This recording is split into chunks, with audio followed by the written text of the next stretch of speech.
If you would like to see me cry like a baby, you can go on my Instagram. It could be my latest post, maybe the one before, but look for it. And I sort of captured the moment as much as I can. I mean, just it was, you know, it's a minute video. And I was crying. I was like in deep tears. Okay, deep tears. I had so many tears that I was grabbing the tears and just kind of, you know, like putting them on my face, kind of like a cream. Okay, because I really, for whatever reason, at that moment, I just thought these tears are so precious and they're coming from such like place of love that they can only be good for me, and I'll recycle them just like the earth recycles everything. I just kind of recycle them on my face. So I had divine grace, divine love today visit me, and yeah, it's you know, the post that I posted on Instagram, I just say there's no words to describe it, because there is no word to describe it, because it is wordless. There is the Tao that can be spoken is not the true Tao, because it isn't the true Tao. And so everything that I say here is just like a finger pointing at the moon. But nevertheless, I thought I'll put it into words as much as I can. But really, at that point, you're left with nothing but tears, crying and crying and crying. It went on and on for 20 minutes. It went on, just tears and tears and tears. And these tears were tears of joy and awe and beauty and love. And I felt love, everything and everyone and me, and I felt loved, and I felt loving, and I felt love everywhere, and I felt love to be the only truth, and beauty, which is the same thing. Love equals beauty, equals light, equals consciousness, equals energy. And I just kept feeling it and feeling it. And the more I felt it, the more I just cried and cried and cried and cried. And in those moments, you see with divine wisdom, because wisdom is another name for it, that everything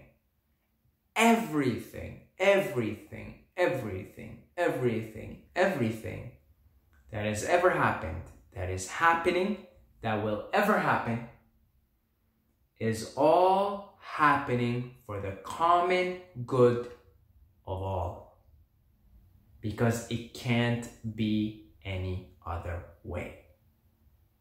It just can't be any other way. Mind you, when I had the experience, I was in the living room, overlooking I live in a very busy street here. Overlooking a busy street with lots of cars and lots of noise. Okay? And I was having this experience. Here I am having this experience of pure divine, of agape. I kept saying in the video, you'll see agape. Agape, which is the Latin word for divine love. And here I was overlooking this cars and noise and pollution. You guys know I'm not a fan of cities at all. Like I'm moving altogether from Canada. You know, I'm going to Chiang Mai, on the outskirts of it, by the Buddhist monasteries and by the jungles, you know. But nevertheless,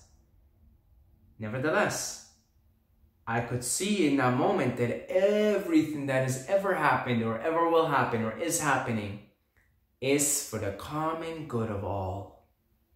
Including cities, including pollutions, including industry, including all these things.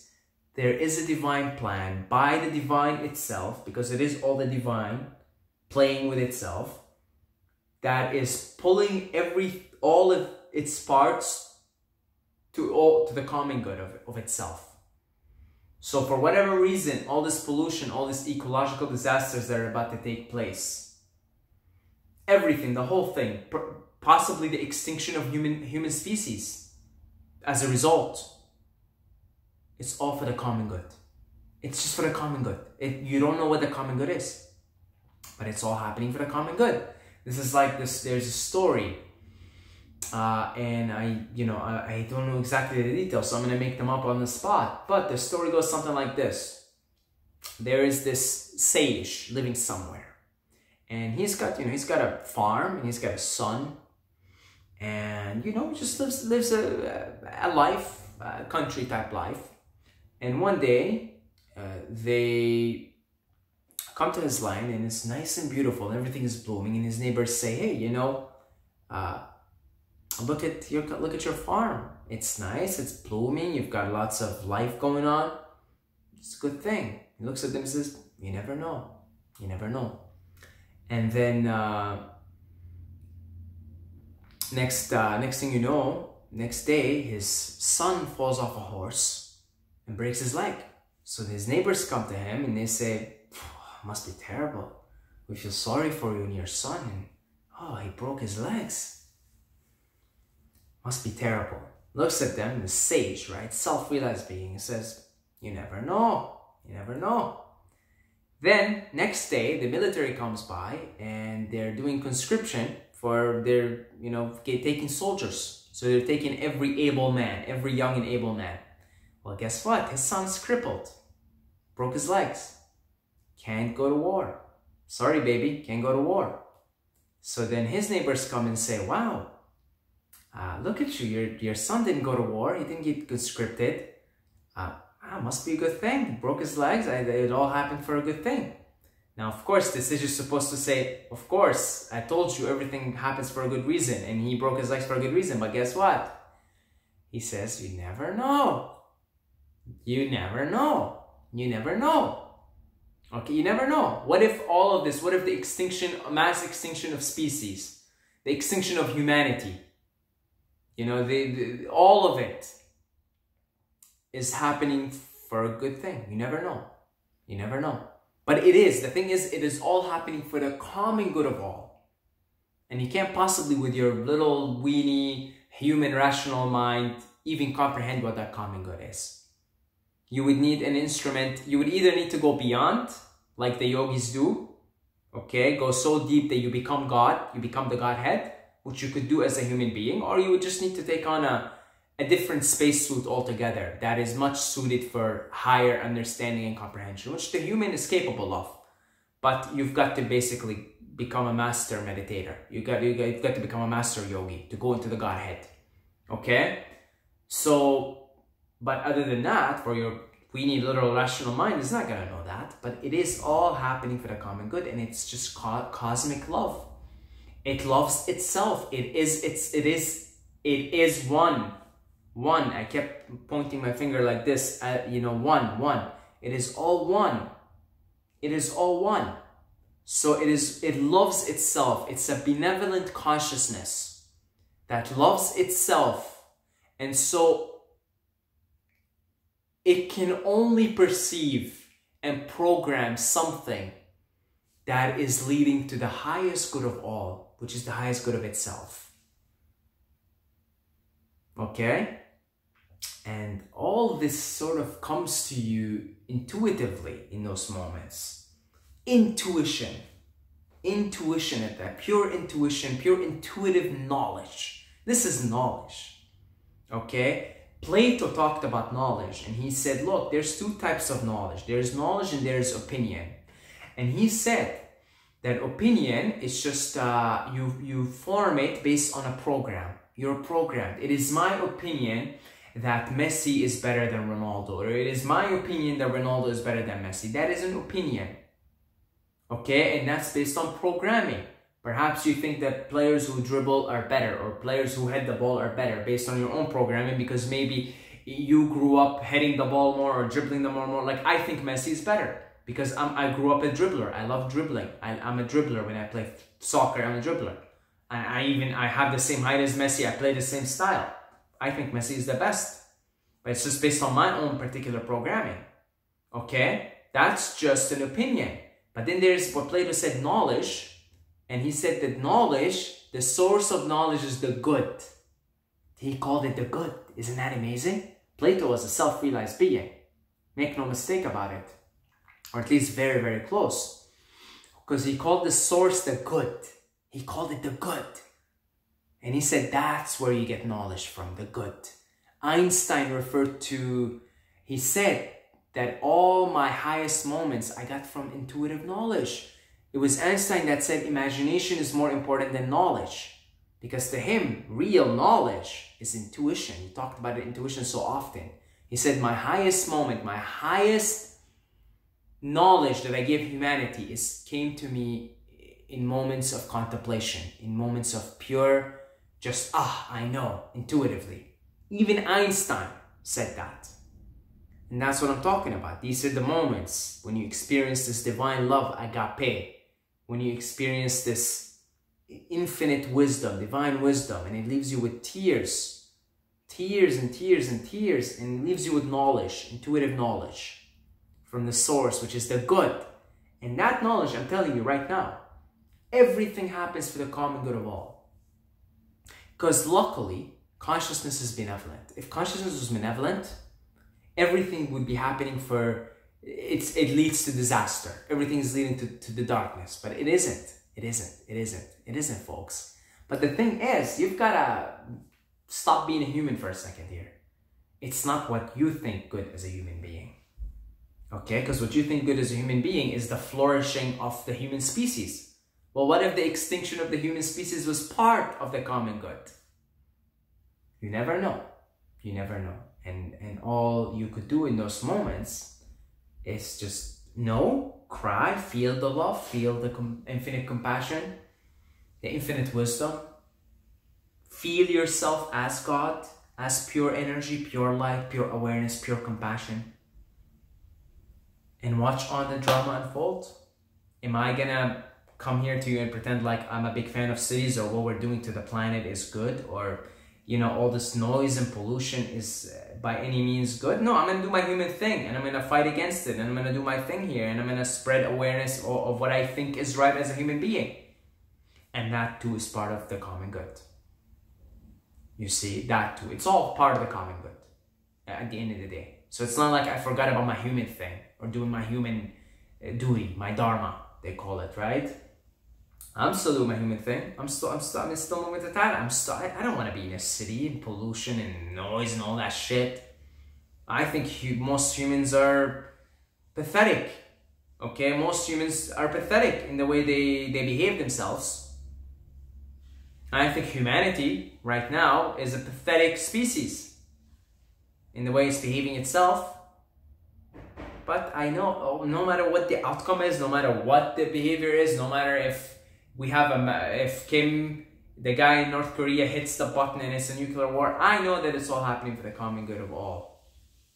The common good of all. I don't know what that common good is. I can't comprehend it as a human. If I could live long enough in the Godhead, if I could become self-realized permanently, because that was a moment of self-realization, mind you.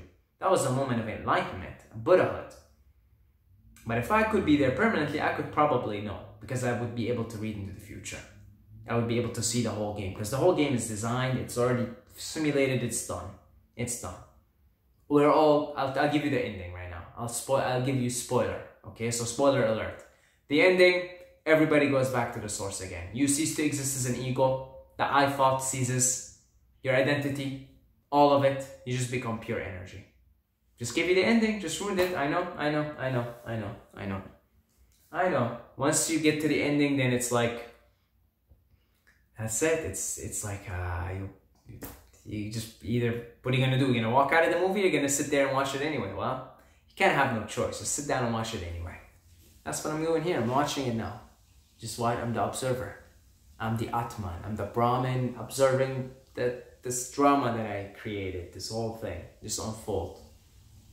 Right? Just unfolding, things happening, and it's all happening for the common good. Because it's done, it's finished, like a movie's done, right? When you watch a movie's done. It's simulated, it's done, it's programmed, it's done, it's finished. It's finished. It's on a USB, it's on a CD, right? If you have something on a USB, a movie, you put a CD in, you go stream it, there's a start and there's a finish. Beginning, end. Right? The beginning and the end are done. It's already simulated. Free will is a complete illusion.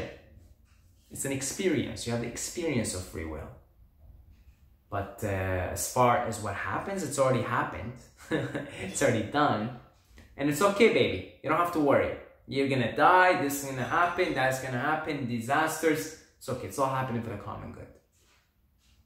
And it takes those types of moments, really, to understand this. Otherwise, I already talked about this before, but I had somebody leave in the comments, no, like, this is bullshit. I don't care what kind of quote from Jesus or Buddha you say, like, these people are evil and this is evil. And like, I understand where you're coming from. You have yet to experience this agape, this divine love, this divine wisdom. Once you experience it, you know. If you don't experience it, I don't expect you to know what I'm talking about. If you don't experience it. Now, I can hear some of you guys in the background saying, well, how do you experience it? How do you experience agape? How do you experience divine love? How do you experience this thing? I mean, clearly Plato experienced it. Otherwise, he wouldn't have called it the good. He wouldn't have said that the source of knowledge is the good.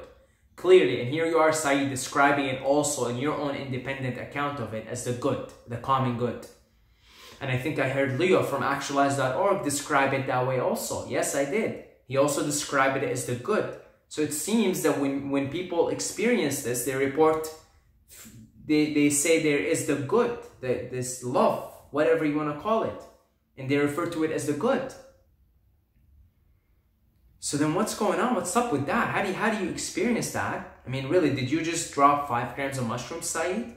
You could drop 5 grams of mushrooms, and if you're lucky enough, the ingredients are on point, you've been doing your homework, you've been fasting, you've been eating right, you've been doing everything right, you've slept well the night before, you're in some beautiful, blessed place in nature, somewhere in a temple, you could experience that on 5 grams of mushrooms, or maybe not. Maybe not. Maybe you'll go to the hell locus. I don't know, depending on where you are, where your soul is in the evolution. Nevertheless, no, I did not drop 5 grams of mushrooms. I did not drop 5 grams of mushrooms, and in fact, lately I have more of these experiences with absolutely no use of psychedelics, not even a microdose. Mind you, I did microdose today. I did microdose, but I'm not experiencing this every time I microdose. And it was a small microdose, and I've experienced this last week, and with absolutely no use of psychedelics whatsoever. That's one way, if you would like to experience it, so at least you know what the potential is. But it takes more than one thing. And many of the things I've been doing lately, I've been sleeping, very important. I've been meditating a lot, fasting a lot. I had a recently 3-day fast, followed immediately by a 2-day fast. I'm on a 2-day fast right now. That probably contributed for it. This clarity of mind. I think fasting will just become a regular thing in my life now, eating every other day. Once I'm comfortable and programmed for it, eating every 3 days. Okay, that's probably much later on, making that jump from eating every other day, because I'm still accustoming, getting myself used to eating every other day. And it comes with its challenges. Nevertheless, it comes with its rewards. The clarity, boom, agape. Oh, the other thing is music. So, I would say this experience was initiated by Sufi music. When the experience actually started happening, I was listening to Sufi music, which is very benevolent. Wow. Sufi music, Sufis, it's all about agape. You listen to Rumi's poetry. It's all about divine love. And I find Sufis, the Sufi music and dancing, to be my favorite method of inducing these states of divine love, divine wisdom, mystical union. Because to me, the way I experienced it today was through that, actually. It was through all these things that I've been doing, including I'm on a fasting now. I'm on a 2-day fast. I'm in a fasted state, and I've been doing a few fasts before. Really cleaning up my diet. So all of these things combined with Sufi music, and you could replicate this without using psychedelics whatsoever. You don't have to. Okay? And they're really beautiful experiences, and you cannot look at the world the same again. You cannot look at anything the same again. And yeah, Sufi, I will give big credit for that, because it was that Sufi music that really induced the state that I started to cry and I felt this love, because the Sufi music is all about gratitude. It's all about love. It's all about God. It's all about beauty. It's all about nature. It's all about all of that. That's what Sufi poetry is. That's what Sufi music is. And the way it's constructed, the notes and everything, wow. If you're really plugged in and you listen to some Sufi music or Sufi flute, you'll probably lose your shit within 5-10 minutes. Seriously, guys, it is, it's just benevolent. It's just, wow, unbelievable, unbelievable. I mean, this music, the Sufi music must be channeled straight from the highest levels of the amusement park, the highest planes of heaven. Because it's so beautiful and so benevolent, and it just moves you, and it just gets you in touch with this divine love. That's incredible, incredible. If you would like to see just a glimpse of the experience of me, just crying in the experience, you could go on my Instagram. Just go look up my name on Instagram, and you'll see it in some of the recent posts, okay? That's about it. I want to thank all the Patreons, all the beautiful Patreons. We've got quite a bit of new family members. I want to thank you guys. We're really growing this Patreon family, and I believe without a shred of doubt that I will be able, with the generosity of our Patreons, be able to do this full time.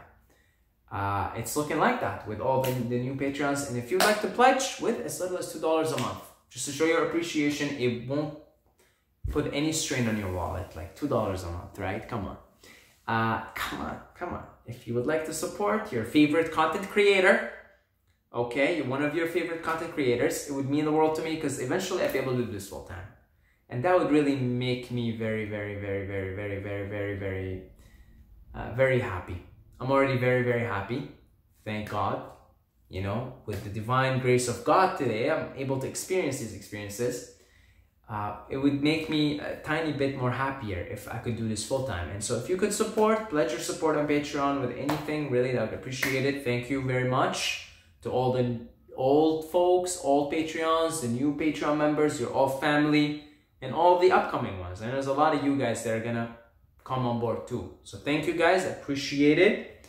And until next time, may the force, the benevolent force, the beautiful, loving, all infinite, wise force be with you.